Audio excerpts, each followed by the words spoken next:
beribadah pada pagi hari ini. Saya percaya penyertaan Tuhan sempurna buat kita semua. Dan kita berjumpa lagi di ibadah online pada minggu dini hari, di minggu pagi ini.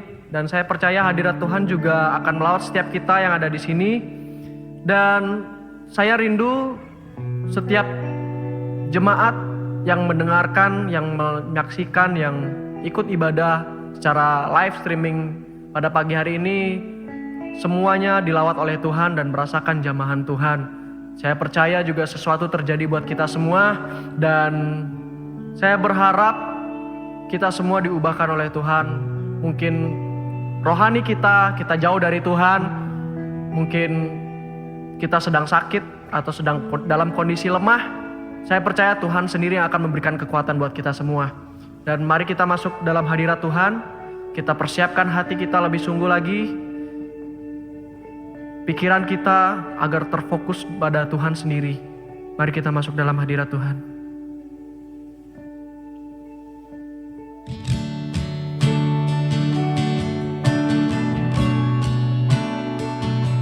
Haleluya Tuhan.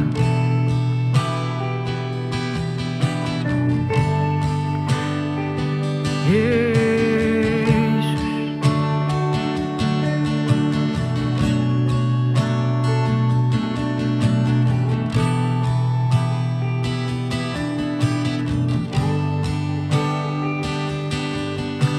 sungguh besar setiamu, nyata di sepanjang hidupku. Darahmu telah layakkan kehidupanku. Tiada kata yang bisa, tiada kata yang bisa lukiskan indahnya Kau Tuhan. Bagimu segala pujian dan kemuliaan.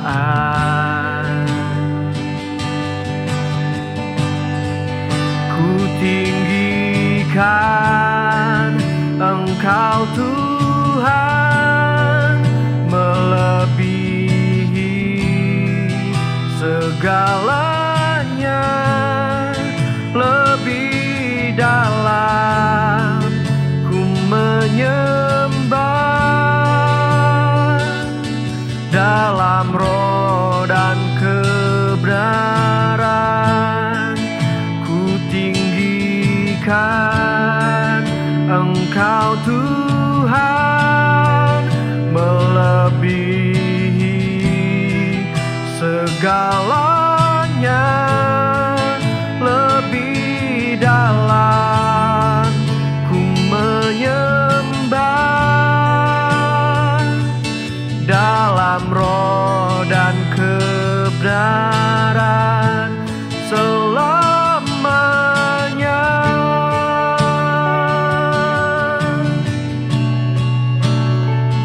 Mari kita naikkan pujian ini dari awal. Haleluya Tuhan. Sungguh besar setiamu, nyata di sepanjang hidupku. Darahmu telah layakkan kehidupanku.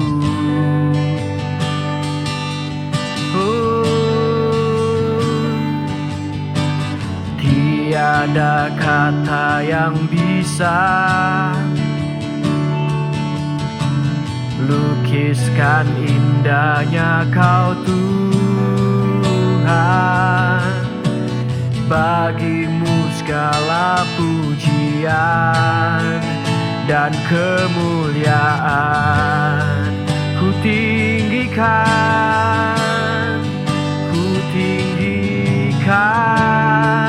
Engkau Tuhan, melebihi segalanya, dalam ku menyembah, dalam roh dan kebenaran ku tinggikan Engkau Tuhan, melebihi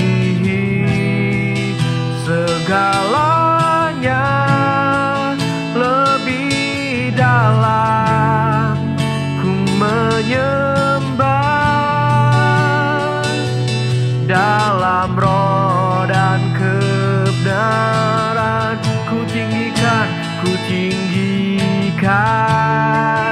Engkau Tuhan, melebihi segalanya, lebih dalam ku menyembah, dalam roh dan kebenaran ku tinggikan Engkau Tuhan, melebihi segalanya, lebih dalam ku menyembah, dalam roh dan kebenaran selamanya.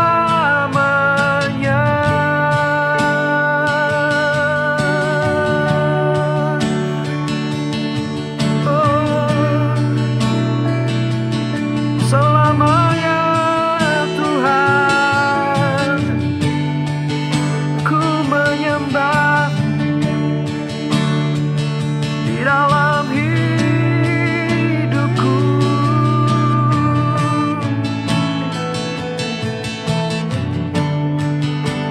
tinggikan Engkau Tuhan.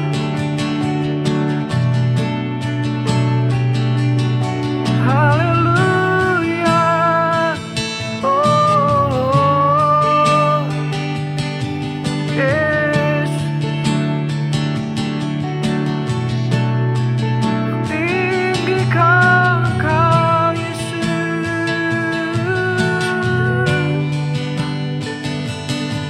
Haleluya.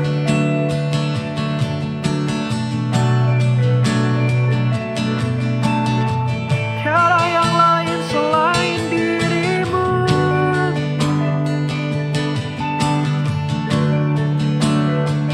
Yesus. Hanya Kau yang ku sembah.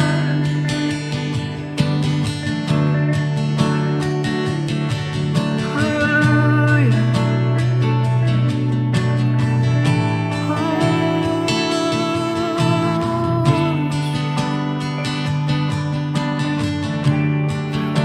Hanya Kau yang ku sembah. Mari kita katakan sama-sama. Ku tinggikan Engkau Tuhan, melebihi segalanya, lebih dalam ku menyembah, dalam roh dan kebenaran ku tinggikan Engkau Tuhan, melebihi segalanya, lebih dalam ku menyembah, dalam roh dan kebenaran selamanya.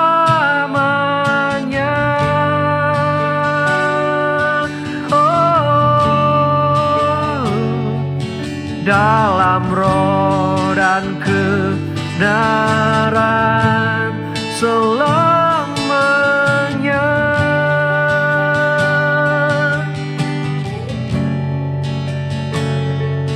dalam roh dan kebenaran selamanya.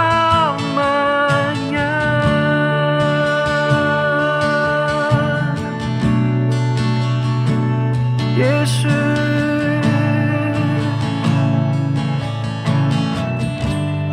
kami menyembah-Mu Tuhan, seumur hidup kami hanya untuk senangkan-Mu.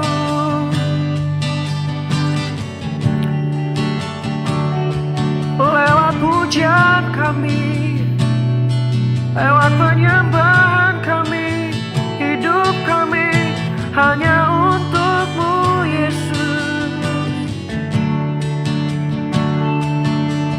Kini ku bawa dupa yang harum hanya bagi-Mu.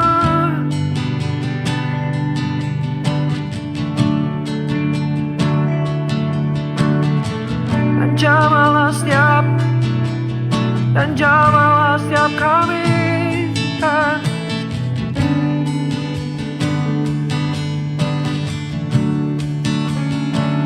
izinkan kami menyembah-Mu lewat pujian kami.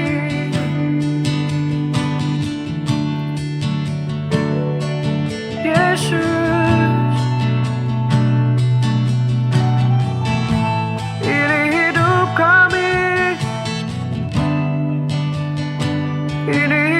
kami Tuhan,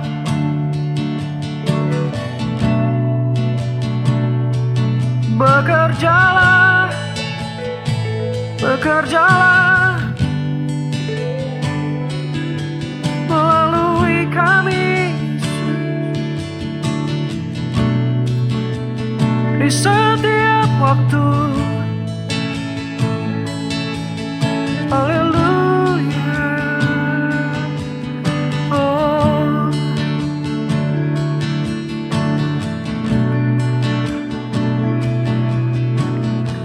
Biar kasih-Mu yang mengubahkan setiap kami, biar kasih-Mu yang menjamah setiap kami. Ini kami Tuhan, oh haleluya, haleluya.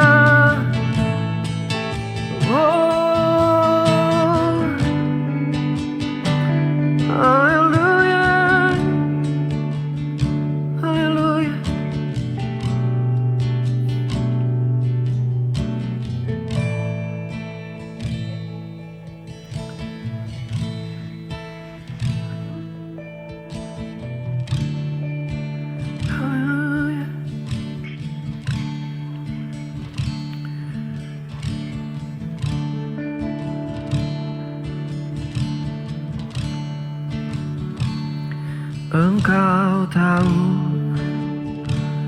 di hatiku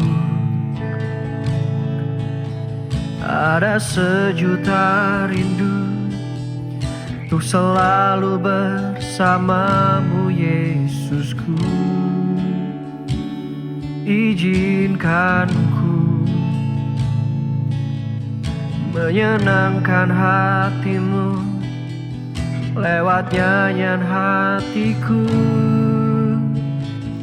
Biarkanlah ku menyembah, walau tak dengan puisi yang indah. Biarkanlah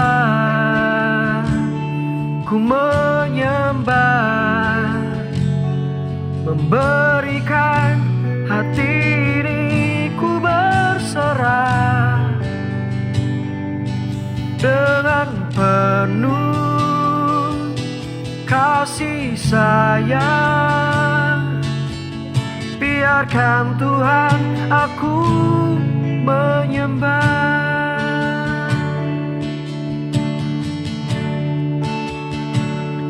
Engkau tahu di hatiku ada sejuta rindu untuk selalu bersamamu, Yesusku. Izinkan ku menyenangkan hatimu lewat nyanyian hatiku. Biarkanlah ku menyembah, walau tak dengan puisi yang indah. Biarkanlah ku menyembah, memberikan hati ini ku berserah dengan penuh kasih sayang. Biarkan Tuhan aku menyembah. Biarkanlah ku menyembah, walau tak dengan puisi yang indah. Biarkanlah ku menyembah, memberikan hati ini ku berserah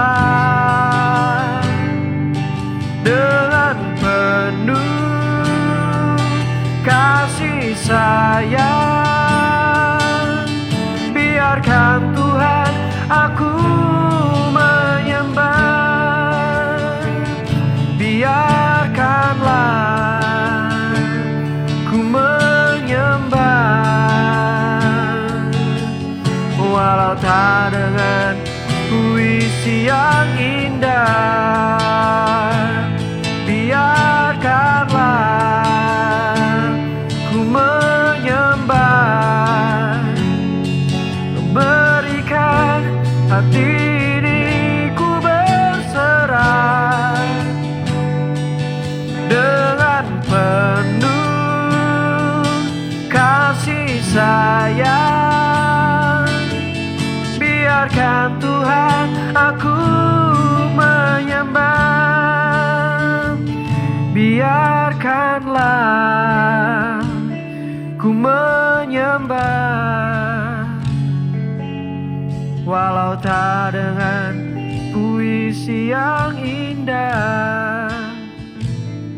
Biarkanlah ku menyembah, memberikan hati ini ku berserah dengan penuh kasih sayang. Biarkan Tuhan aku menyembah. Biarkanlah, biarkanlah ku menyembah, walau tak dengan puisi yang indah. Biarkanlah ku menyembah, memberikan hati ini ku berserah dengan penuh kasih sayang.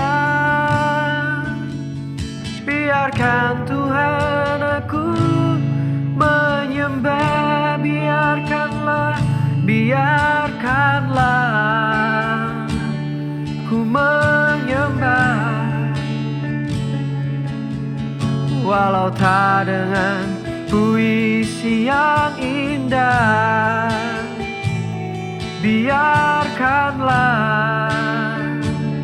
ku menyembah, memberikan hati ini ku berserah dengan penuh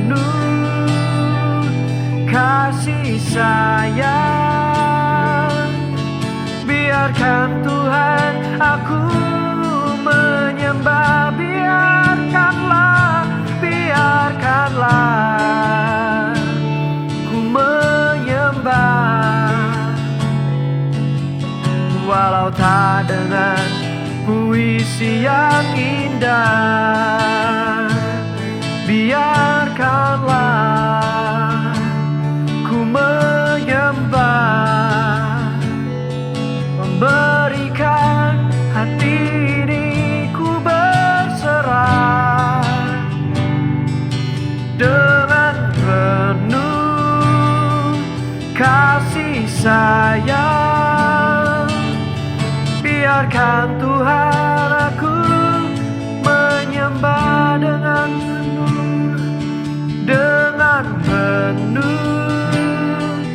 kasih sayang. Biarkan Tuhan aku menyembah dengan penuh kasih sayang. Biarkan Tuhan aku menyembah.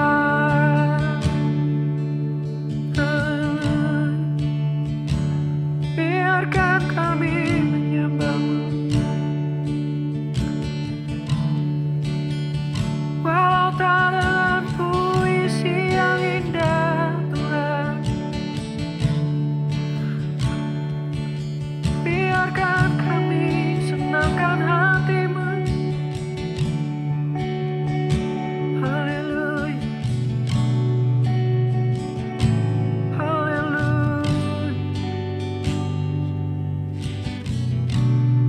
Yesus, haleluya.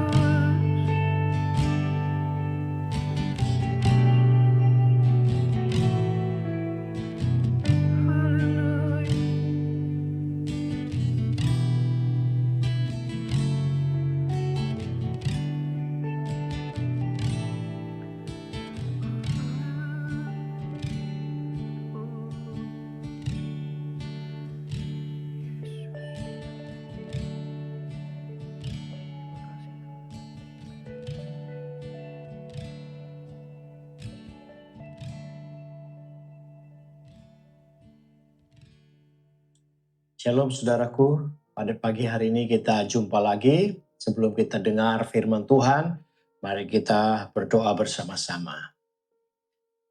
Bapa, terima kasih buat kasih setia Tuhan, buat pemeliharaan Tuhan, buat penyertaan Tuhan sampai hari ini. Biarlah hari ini kami boleh memuji Engkau, boleh menyembah Engkau, dan juga kami boleh mendengar firman Tuhan. Firman Tuhan yang memberikan kekuatan kepada kami. Kami percaya bahwa Tuhan Allah yang menyertai kami, yang membuat kami hidup dari hari ke hari, diberkati oleh Tuhan, dan kami boleh dipulihkan oleh Engkau. Terima kasih banyak Bapakku di surga. Biarlah Engkau berikan hikmat kepada kami untuk mengerti kebenaran firman Tuhan, sehingga kami beroleh kekuatan baru untuk menghadapi jalan-jalan hidup kami, sementara kami menantikan kedatangan Tuhan yang kedua kali. Terima kasih banyak Bapa. Terpujilah nama Tuhan selama-lamanya. Dalam nama Yesus Kristus kami berdoa. Amin. Saudara-saudaraku yang dikasihi Tuhan, pada pagi hari ini kita akan belajar firman Tuhan, dan semoga apa yang saya sampaikan menjadi berkat bagi saudara, menguatkan saudara dalam menghadapi atau menjalani hidup kita sehari-hari sementara kita menantikan Yesus datang kedua kali. Saudara-saudara, dalam hidup ini tidak mungkin tidak ada pencobaan. Nah, hari ini saya ingin menyampaikan firman Tuhan kepada saudara, yaitu tentang waspada pencobaan. Mari kita melihat Alkitab kita di dalam Matius pasal yang keempat. Matius pasal yang keempat ayat 1 sampai ayat yang ke-11. Matius 4 ayat 1 sampai yang ke-11 berkata begini. Maka Yesus dibawa oleh Roh ke padang gurun untuk dicobai iblis. Dan setelah berpuasa 40 hari Dan 40 malam akhirnya laparlah Yesus. Lalu datanglah si pencoba itu dan berkata kepadanya, "Jika engkau anak Allah, perintahkanlah supaya batu-batu ini menjadi roti." Tetapi Yesus menjawab, "Ada tertulis, manusia hidup bukan dari roti saja, tetapi dari setiap firman yang keluar dari mulut Allah." Kemudian iblis membawanya ke kota suci dan menempatkan dia di bubungan bait Allah. Lalu berkatalah kepadanya, "Jika engkau anak Allah, jatuhkanlah dirimu ke bawah, sebab ada tertulis mengenai engkau, ia akan memerintahkan malaikat-malaikatnya, dan mereka akan menatang engkau di atas tangannya, supaya kakimu tidak terantuk kepada batu." Yesus berkata kepadanya, "Ada tertulis, janganlah engkau mencobai Tuhan Allahmu." Dan iblis membawanya pula ke atas gunung yang sangat tinggi dan memperlihatkan kepadanya semua kerajaan dunia dengan kemegahannya. Dan berkata kepadanya, "Semua ini akan kuberikan kepadamu jika engkau sujud menyembah aku." Maka berkatalah Yesus kepadanya, "Enyalah iblis, sebab ada tertulis, engkau harus menyembah Tuhan Allahmu, dan hanya kepada Dia sajalah engkau berbakti." Lalu iblis meninggalkan dia, dan lihatlah malaikat-malaikat datang melayani dia. Saudara-saudara, ini adalah kisah di mana Yesus dicobai di padang gurun. Saudara-saudara, kalau kita melihat di dalam apa yang kita baca tadi, setelah Tuhan Yesus dibaptis, lalu kemudian sebelum dia melayani, maka dikatakan Roh Kudus membawa dia ke padang gurun untuk dicobai. Saudara, Roh Kudus membawa Yesus yang adalah firman Allah itu yang bersama-sama dengan Allah, dan firman itu adalah Allah yang telah menjadi manusia. Jadi dalam kemanusiaannya, Yesus dibawa oleh Roh Kudus, dipimpin oleh Roh Kudus ke padang gurun. Saya harap pernyataan ini tidak membuat saudara bingung. Loh, katanya Allah, kok dibawa oleh Roh Kudus? Saudara, Roh Kudus membawa Yesus dalam kemanusiaannya. Ketika dia menjelma menjadi manusia, dia tinggalkan seluruh kemuliaannya. Dia menjadi sama dengan kita. Tetapi pada hakikatnya dia adalah Allah. Allah yang meninggalkan seluruh kemuliaannya dan menjadi sama dengan kita manusia. Jadi Roh Kudus inilah yang membawa Yesus ke padang gurun. Dikatakan untuk dicobai. Saudara-saudara, jadi kalau Yesus itu dipimpin oleh Roh Kudus untuk dicobai, maka ketika setan itu mencobai Yesus, tentunya atas seizin dari Roh Kudus, seizin dari Allah Bapa. Tidak akan pernah terjadi sesuatu pun di dalam diri Yesus ketika dia menjadi manusia kalau tidak diizinkan oleh Bapa. Saudara-saudaraku dikasih Tuhan. Kemudian dikatakan bahwa iblis mencobai Yesus. Iblis tahu siapa Yesus. Dia anak Allah. Saudara. Nah, kalau iblis itu berani mencobai Yesus, apalagi dia menghadapi kita. Pasti dia lebih berani untuk mencobai kita. Tetapi ingat baik-baik bahwa seluruh pencobaan itu diizinkan oleh Tuhan terjadi dalam hidup kita. Tanpa seizin dia, tidak mungkin ada pencobaan. Tetapi dalam seluruh hidup kita, tidak ada orang yang tidak diizinkan oleh Tuhan masuk dalam pencobaan. Jadi kalau sekarang ini kita sedang dicobai, mari kita memandangnya bahwa Tuhan itu mengizinkan pencobaan itu datang kepada kita. Saudara, kalau Tuhan mengizinkan pencobaan itu datang kepada kita, Dia punya maksud bahwa kita ini dibentuk oleh Tuhan supaya kita bertumbuh dewasa untuk menggenapi rencana-rencana Tuhan dalam hidup kita untuk kerajaannya. Oleh karena itu, mari kita bersama-sama untuk belajar bagaimana Yesus menghadapi pencobaan, bagaimana pencobaan itu datang kepadanya. Saudara, dengan belajar apa yang dihadapi oleh Yesus pada waktu di padang gurun, maka kita bisa beroleh pelajaran yang berharga untuk menghadapi tipu daya iblis yang sedang mencobai kita, untuk menjatuhkan kita, menggagalkan kita, untuk masuk dalam rencana Allah. Saudara-saudaraku yang dikasihi Tuhan, sekali lagi saya ingin berkata bahwa tidak ada seorang pun di antara kita yang bebas dari pencobaan. Tuhan izinkan pencobaan itu datang kepada kita karena Dia punya maksud lebih baik dari apa yang kita pikirkan. Mari kita hadapi pencobaan itu. Nah, saudara, secara umum, sekilas pola iblis mencobai kita, kita harus tahu supaya kita waspada menghadapi cobaan ini. Kalau kita tidak tahu polanya iblis mencobai kita secara umum, maka kita akan tertipu oleh dia.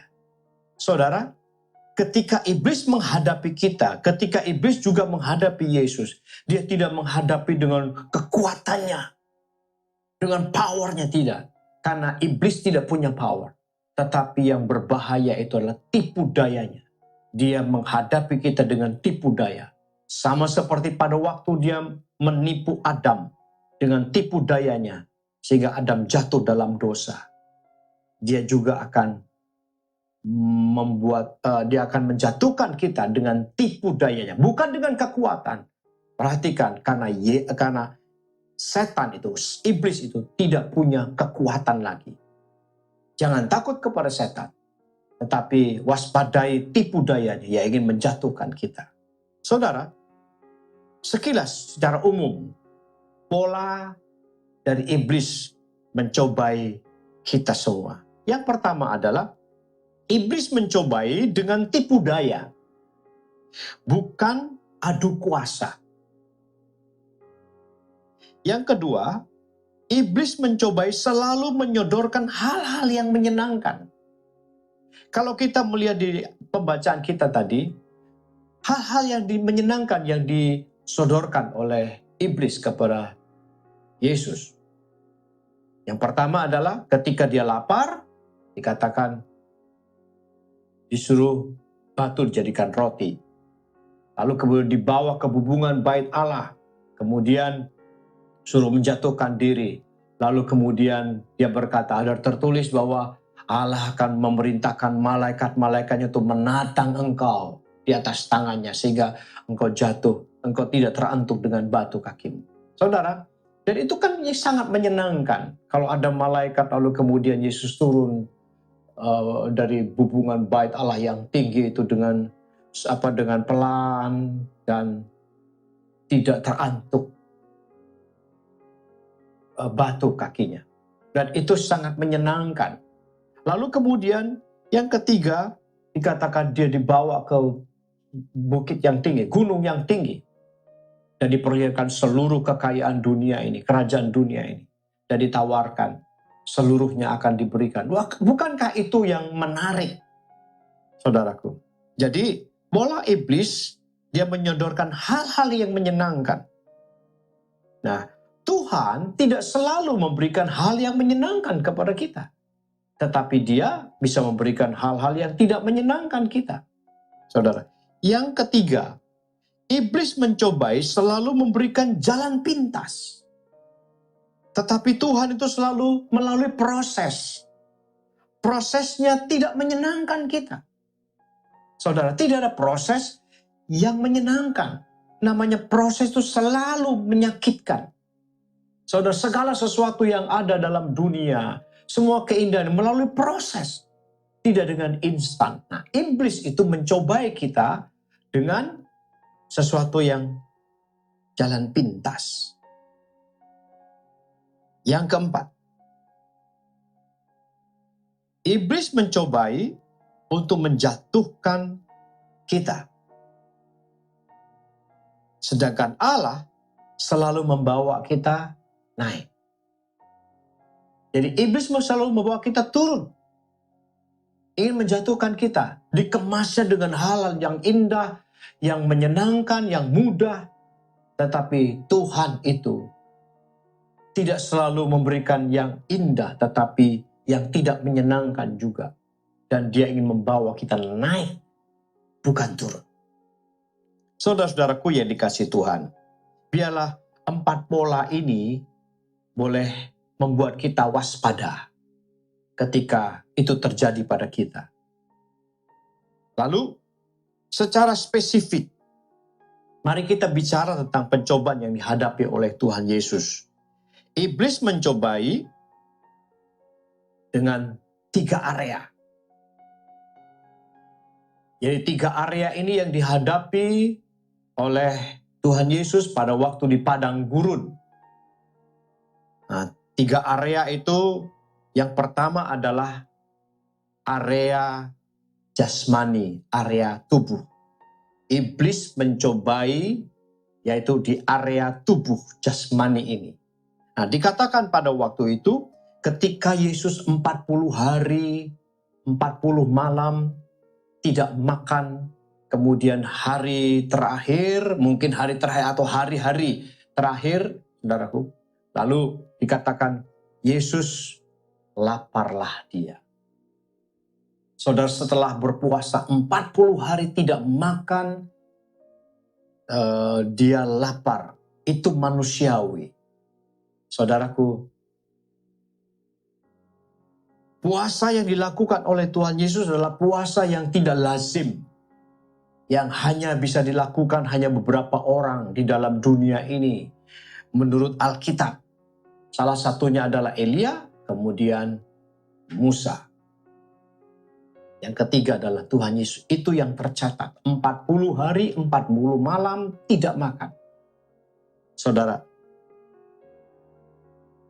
Kemudian ketika dalam keadaan lapar, iblis datang untuk mencobai Yesus. Dan dia berkata, jika engkau anak Allah, perintahkanlah supaya batu-batu ini menjadi roti.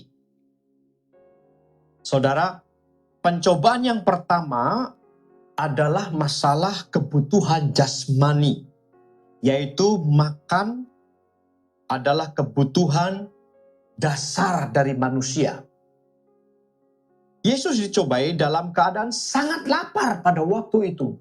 Dan dia butuh makan. Karena sudah 40 hari, 40 malam tidak makan. Dan tepat pada waktunya iblis datang. Lalu kemudian dia berkata, jika engkau anak Allah, perintahkanlah batu ini menjadi roti. Saudara-saudaraku yang dikasihi Tuhan,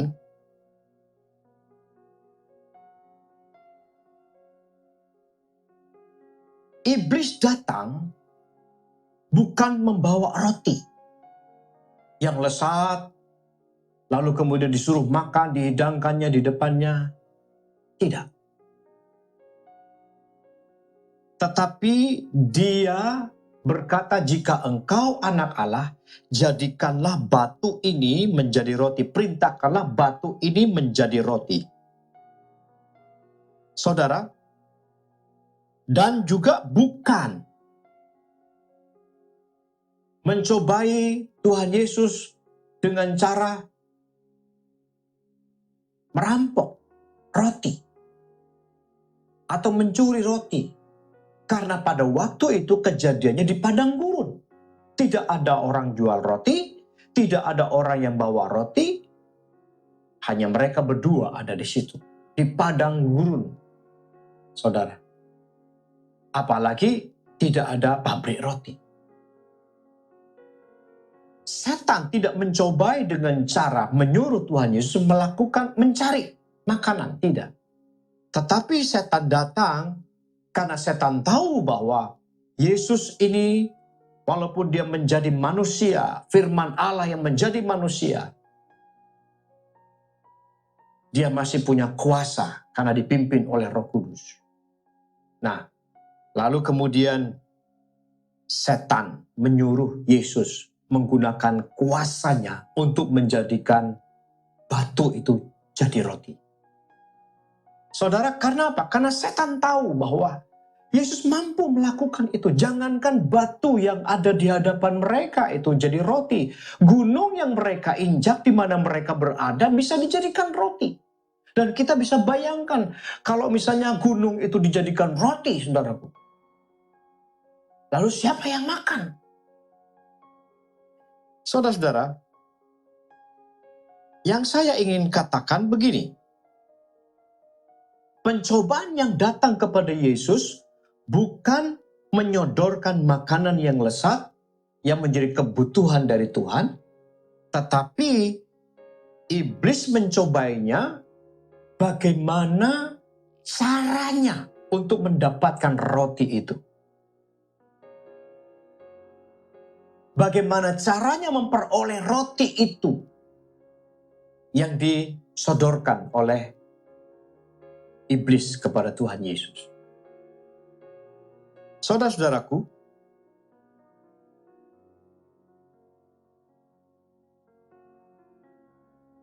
seringkali kita juga dicobai dengan cara seperti itu. Kenapa bukan menyodorkan makanan? Karena makanan itu tidak membawa kita berdosa. Tetapi bagaimana cara kita untuk memperoleh makanan itu, kebutuhan kita, memenuhi kebutuhan kita, itu yang membuat kita berdosa. Saudara, makanan, kita boleh makan apa saja. Karena Alkitab menuliskan seperti itu. Tetapi bagaimana caranya untuk memperoleh makanan, bagaimana caranya kita memenuhi kebutuhan kita, itu yang seringkali disodorkan oleh setan.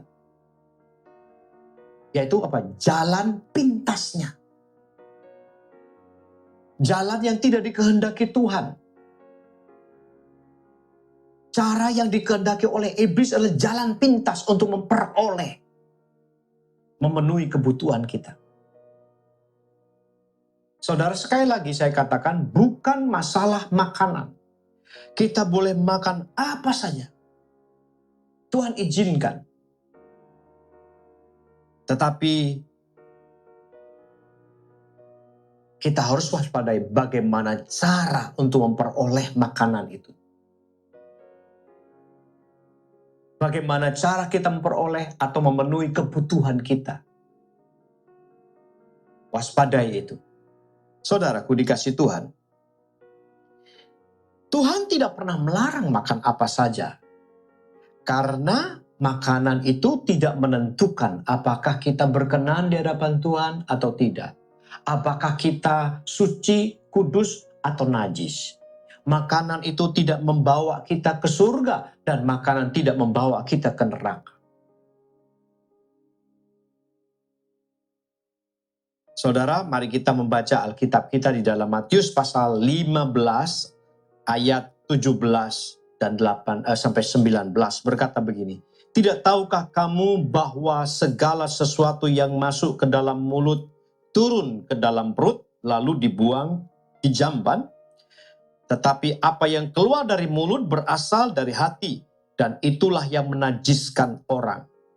Karena dari hati timbul segala pikiran jahat, pembunuhan, perzinahan, percabulan, pencurian, sumpah palsu, dan hujat. Jadi makan semua makan apapun jenisnya makanan. Itu tidak pernah menajiskan kita. Karena itu turun ke perut lalu kemudian dibuang ke jamban. Yang menajiskan, Tuhan Yesus berkata, yang keluar dari mulut, sumpah serapah, makian, kata-kata kotor, itu yang keluar. Itulah yang menajiskan. Karena apa yang keluar dari mulut itu meluap dari hati. Kemudian, Roma pasal 14 ayat 17.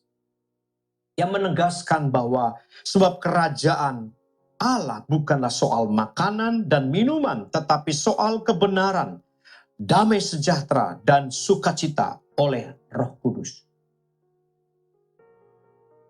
Jadi, apapun yang diberikan oleh setan kepada kita, makanan yang disodorkan kepada kita, itu tidak menajiskan kita. Kita boleh makan semuanya. Tetapi yang menajiskan itu adalah apa yang keluar dari mulut kita. Saudara, dalam hal ini yang terakhir, 1 Korintus pasal 8 ayat yang ke-8 berkata begini, makanan tidak membawa kita lebih dekat kepada Allah. Kita tidak rugi apa-apa kalau tidak kita makan, dan kita tidak untung apa-apa kalau kita makan. Jadi soal makanan tidak menjadi masalah. Kalau ada persoalkan, ini najis, ini kudus, itu tidak menjadi masalah. Tetapi yang menjadi masalah, yang membuat kita berdosa, yang membuat kita tidak berkenan kepada Allah, yang membuat kita masuk neraka, yaitu bagaimana caranya kita memperoleh kebutuhan hidup itu. Dan apa motivasinya? Saudara-saudara, lalu kemudian Yesus menjawab pencobaan yang satu itu. Yang pertama, yaitu dikatakan manusia hidup bukan dari roti saja, tetapi dari setiap firman yang keluar dari mulut Allah. Saudara, hidup kita bukan dari roti saja. Roti ini adalah makanan jasmani. Roti itu adalah gambaran kebutuhan hidup kita, seluruh kebutuhan hidup kita. Ini yang disebut saya sebut area jasmani, seluruh kebutuhan jasmani kita. Dan dikatakan bukan dari roti saja, tetapi juga dari firman Allah yang keluar dari mulut Allah. Saudara, untuk hidup sempurna sebagai manusia, sekali lagi, kita untuk hidup sempurna sebagai manusia, maka kita harus mengkonsumsi roti, mengkonsumsi kebutuhan jasmani kita, dan mengkonsumsi firman Tuhan atau firman Allah. Kedua-duanya harus kita konsumsi, tidak boleh salah satu. Kita tidak bisa berkata begini, kita makan, kita cari makan, kita bekerja untuk cari kebutuhan, tanpa kita juga mengkonsumsi firman Tuhan. Kita belum hidup sempurna sebagai manusia. Tetapi kita juga tidak bisa berkata begini, yang penting firman Tuhan. Setiap hari kita baca firman Tuhan, tidak keluar dari kamu baca firman Tuhan, tidak makan, tidak minum, tidak bisa. Sebagai manusia, kita hidup dari keduanya, roti dan firman. Kita harus punya keseimbangan. Tetapi Alkitab berkata, Tuhan Yesus berkata bahwa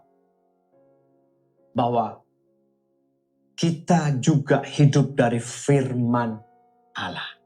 Nah, saudara, apa alasannya? Ada dua alasan yang harus kita mengerti. Kenapa Tuhan Yesus berkata bahwa kita hidup dari roti dan juga firman, kedua-duanya. Yang pertama adalah manusia tidak sama dengan binatang. Manusia memiliki hidup rohani dan jasmani. Sedangkan binatang hanya memiliki hidup jasmani. Ini dasarnya. Roti yang adalah bicara kebutuhan manusia adalah makanan untuk jasmani kita.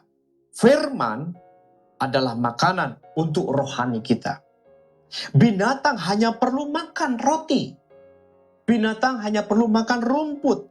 Binatang untuk melangsungkan kehidupannya harus memenuhi kebutuhan hidupnya itu dengan apa yang bisa dimakan oleh dia. Kalau manusia roti. Kemudian binatang tidak perlu firman. Yang perlu firman itu adalah manusia. Saudara, manusia itu perlu makan makanan jasmani, roti atau nasi atau apalah pokoknya yang bisa dimakan untuk hidup. Tetapi manusia juga perlu makan firman Tuhan untuk kebutuhan rohaninya. Sebab itu Tuhan berkata bahwa manusia hidup bukan dari roti saja, tetapi dari firman Allah yang keluar dari mulut Allah. Jika ada manusia yang hanya makan roti saja, dia tentunya bukan manusia. Dia baru setengah manusia. Setengahnya, ya terserah Anda. Karena hanya binatang saja yang memerlukan makanan jasmani. Binatang tidak perlu firman. Tetapi manusia perlu makanan, yaitu roti, dan juga firman sebagai makanan rohaninya. Juga manusia hanya makan firman saja. Maaf, jika manusia hanya makan firman saja, dia juga bukan manusia. Entah manusia apalah. Tetapi kalau ada manusia yang hanya makan firman saja, tidak makan roti, maka manusia itu bukan manusia yang sejati, tetapi manusia setengah sehat. Karena dia setengah sehat, lalu kemudian dia sakit, akhirnya sekarat dan mati. Jadi, manusia harus hidup seimbang, roti dan juga firman. Mari kita belajar untuk mencari roti dengan cara yang benar. Lalu kemudian kita juga mencari firman Tuhan. Harus ada keseimbangan. Jangan cari roti, kebutuhan hidup aja, memenuhi kebutuhan hidup. Lalu kemudian kita meninggalkan firman. Ingat, ketika kita hanya bekerja terus dan mengabaikan firman Tuhan, maka kita setengah manusia. Tetapi kita juga tidak bisa firman terus. Kita tidak bekerja, kita tidak makan, kita tidak minum. Kita juga akhirnya akan sakit, lalu kemudian mati. Karena Tuhan menciptakan kita mempunyai tubuh jasmani dan juga rohani. Kedua-duanya harus kita kasih makan. Saudara, lalu kemudian yang kedua. Kenapa Yesus berkata manusia hidup bukan dari roti saja, tapi dari firman Tuhan yang keluar dari mulut Tuhan. Yaitu roti adalah sarana untuk mempertahankan hidup sementara. Sedangkan firman adalah sumber dari hidup manusia sampai pada kekekalan. Sekali lagi, roti adalah sarana untuk mempertahankan hidup sementara ini. Karena kebutuhan jasmani. Sedangkan firman itu adalah sumber dari hidup manusia sampai pada kekekalan. Untuk mendapatkan roti kita harus mencari, kita harus bekerja. Jika ada manusia yang kelaparan di sebuah kota atau di sebuah desa, di satu tempat, bukan karena tidak ada makanan, tetapi karena dia malas atau sakit tidak bisa bergerak. Manusia adalah makhluk yang cerdas, yang kreatif. Tuhan lengkapi otak kita dengan kreatif, dan manusia itu pintar. Yang bisa menyesuaikan diri dengan lingkungannya. Saudara, manusia pasti lebih pintar dari burung. Kalau burung saja bisa cari makan. Saya percaya manusia itu lebih pintar dari burung. Jadi kalau ada orang pintar, manusia ini yang kelaparan di tengah-tengah kota, itu bukan karena tidak ada makanan, tetapi karena dia malas untuk bekerja mencari makan. Saudara, di lain pihak, banyak juga manusia yang hanya sibuk mencari, memikirkan roti yang sementara, dan tidak memikirkan firman Allah yang adalah sumber dari hidup manusia. Oleh karena itu saya tadi berkata bahwa kita harus hidup seimbang. Mari kita cari roti, cari kebutuhan hidup kita, bekerja yang benar, dan bekerja dengan benar, dan juga kita mencari firman Allah. Mari kita usahakan seluruh kekuatan kita untuk mencari firman Allah. Karena firman adalah sumber dari kehidupan kita. Saudara, saya tadi berkata bahwa untuk mendapatkan roti, memperoleh roti, kita harus bekerja. Yaitu dengan bekerja dengan cara yang benar. Dan bekerja dengan benar. Bekerja yang benar artinya bekerja yang dikehendaki oleh Tuhan.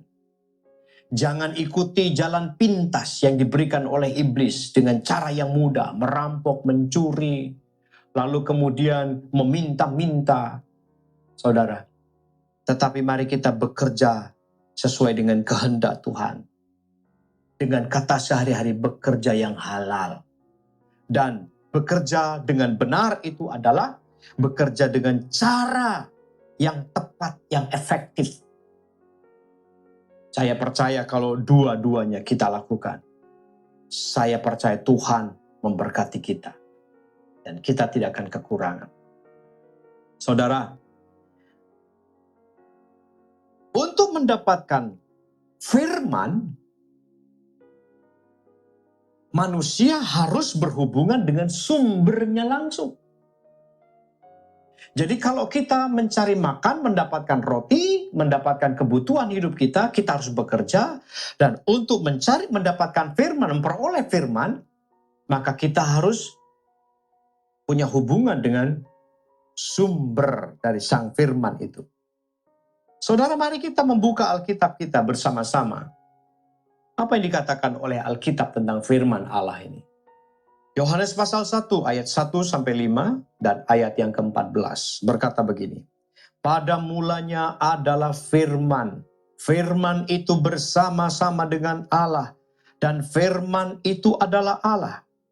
Ia pada mulanya bersama-sama dengan Allah. Segala sesuatu dijadikan oleh Dia dan tanpa Dia tidak ada suatu pun yang telah jadi dari segala yang telah dijadikan.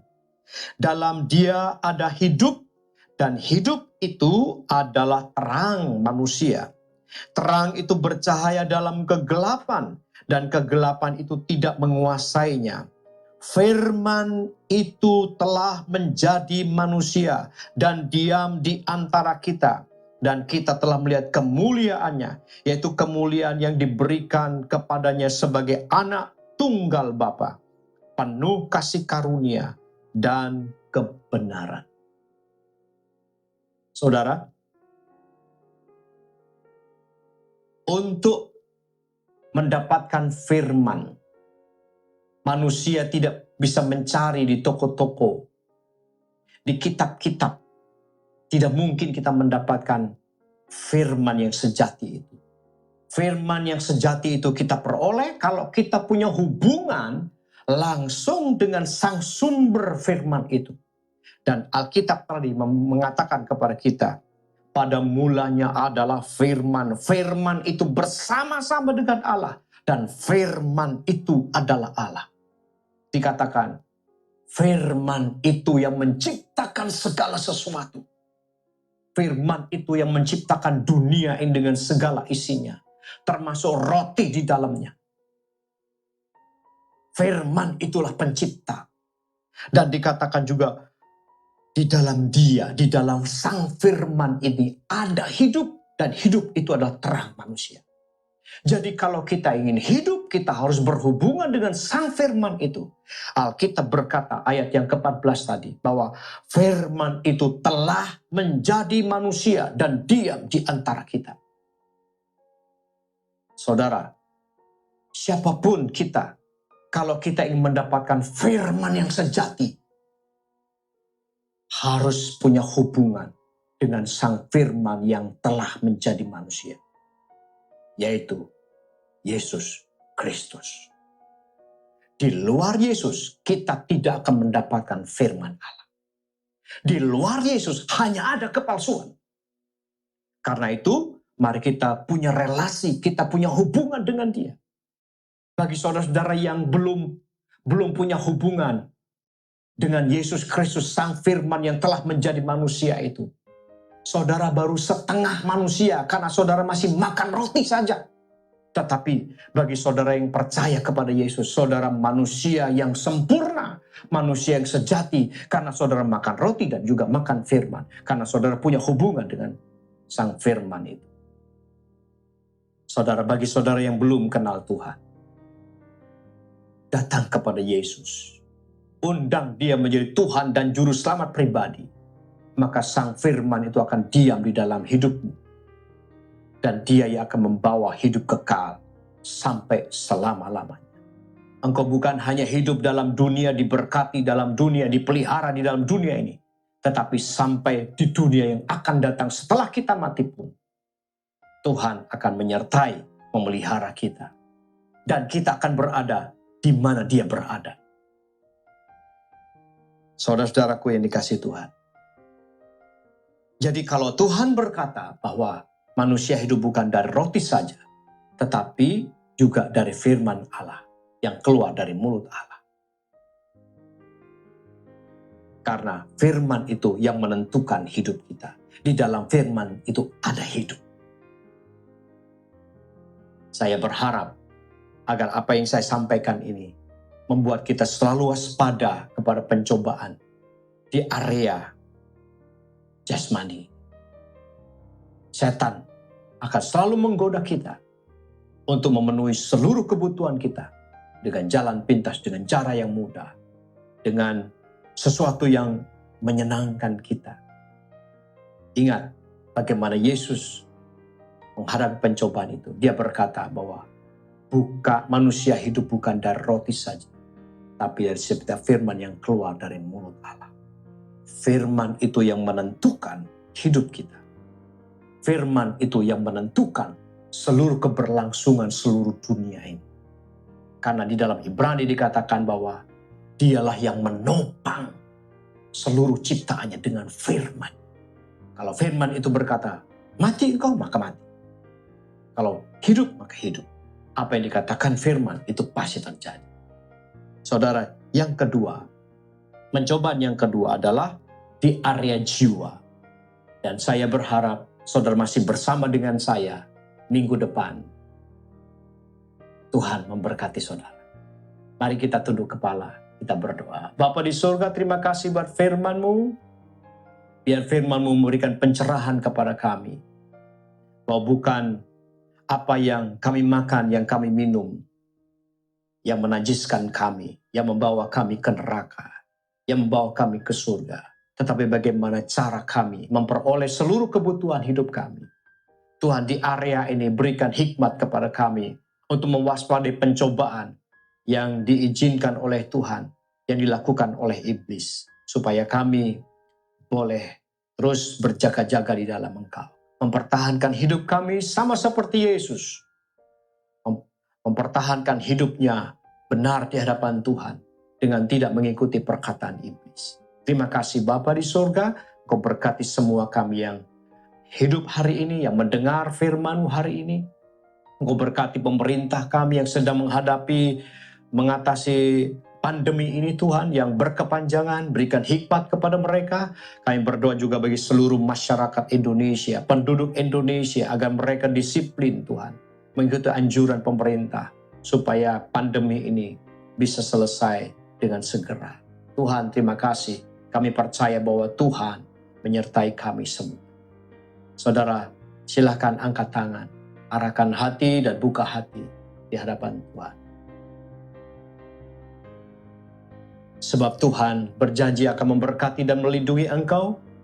Tuhan menyinari engkau dengan wajah-Nya dan memberikan engkau kasih karunia. Tuhan menghadapkan wajah-Nya kepadamu dan memberikan engkau damai sejahtera.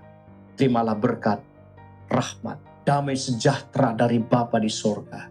Di dalam naungan kasih sayang Yesus Kristus dan penyertaan persekutuan dan dengan kuat kuasa Roh Kudus menyertai engkau dari hari ini sampai Yesus datang kedua kali. Dalam nama Tuhan Yesus Kristus, Tuhan memberkati saudara semua.